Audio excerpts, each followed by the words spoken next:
Buenas tardes a todos y todas. Primero de todo, agradeceros el hecho de venir a esta presentación. Hoy, desde Ediciones Buenafrica, queremos presentar el libro de Inongo, que es La niña que curó el racismo. Nos acompaña el autor mismo y la Mar García, que es profesora de la Universidad de Barcelona. Autónoma, perdón.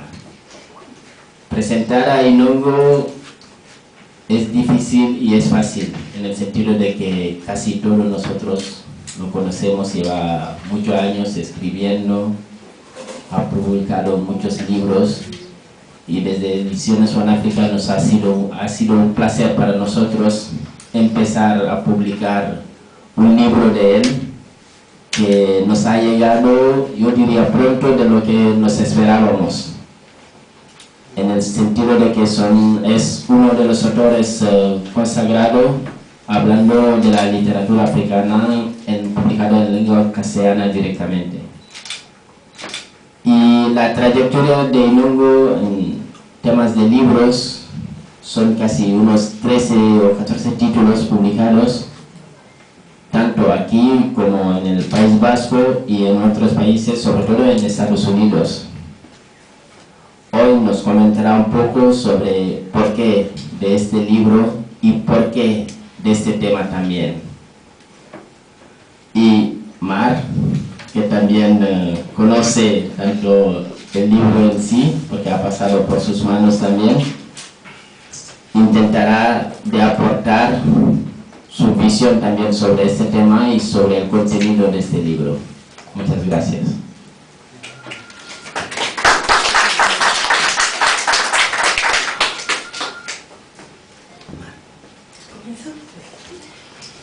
Pues, buenas tardes a todos y muchas gracias por haber venido aquí, y muchas gracias a Inongo por otra vez haber confiado en mí, y a Omar, porque está haciendo una labor increíble en Buenafrica y ya hacía mucha falta que llegara, ya llegó, y entonces, bueno, pues tiene mucho trabajo por delante. Inongo, por supuesto, también. Bueno, pues yo voy a ser muy breve porque, en fin, el libro es breve, pero intenso. Y la verdad es que es un libro que desde el principio, pues, hace ya tiempo que leí, cuando Inongo pues, lo escribió, y en fin. Y la verdad es que es un libro que me llamó bastante la atención, y entonces cuando Inongo me propuso presentarlo, pues la verdad es que me gustó mucho la idea. Inongo escribe un librito, vamos a llamar el librito por su tamaño, ¿no? Porque es realmente, pues, tiene apenas 50 páginas. No es el primer cuento que escribe, porque se ha pasado la vida escribiendo cuentos, y además lo que es más interesante es que en esos cuentos recupera muchos elementos de la tradición oral africana. En esos cuentos a menudo aparecen animales, pero también aparecen personas, aparecen otros elementos de la naturaleza, como en El árbol que lloraba en el parque, que lo publicó hace también relativamente poco.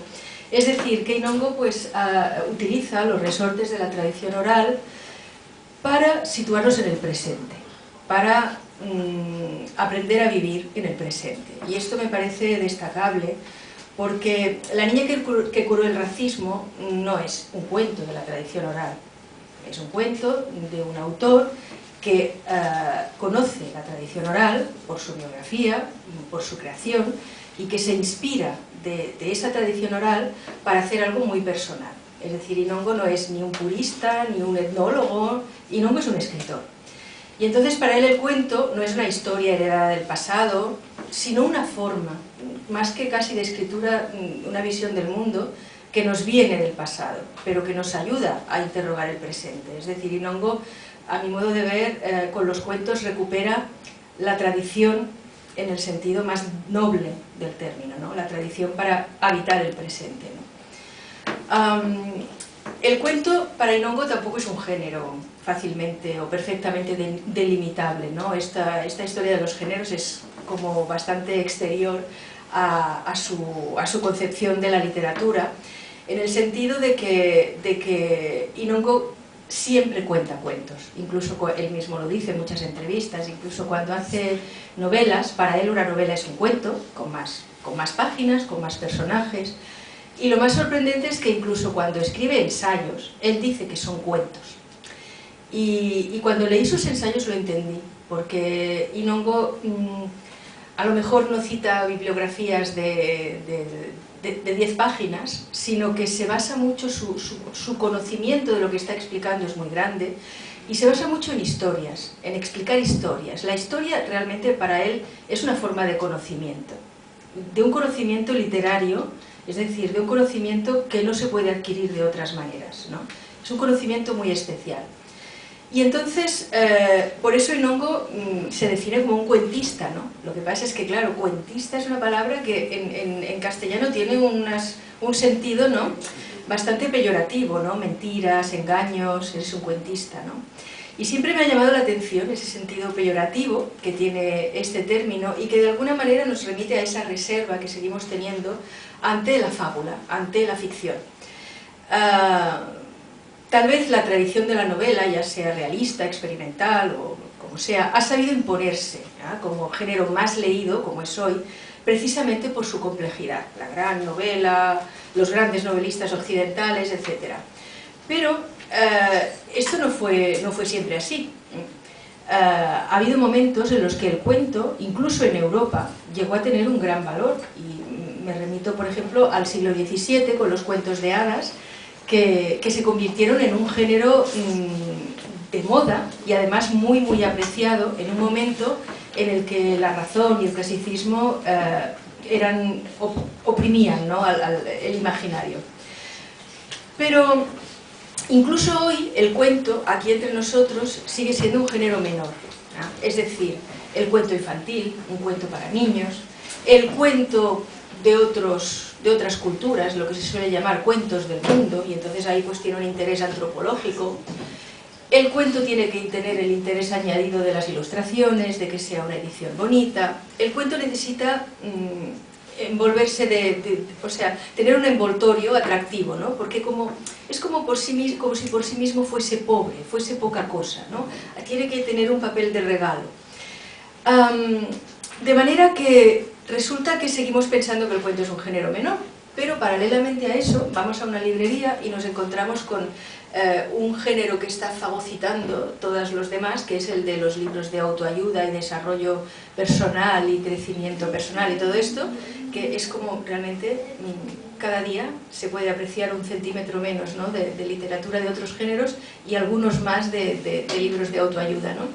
Y resulta que estos libros de autoayuda, que también son evidentemente despreciados desde el punto de vista literario, pues tienen éxito, y quizás nos estén avisando con ese éxito de que la novela se ha convertido en un objeto de contemplación estética, qué compleja es, cuántos personajes, qué bien narrada, tal, pero ha dejado de tener la función primera de las historias, que es enseñarnos a habitar el mundo.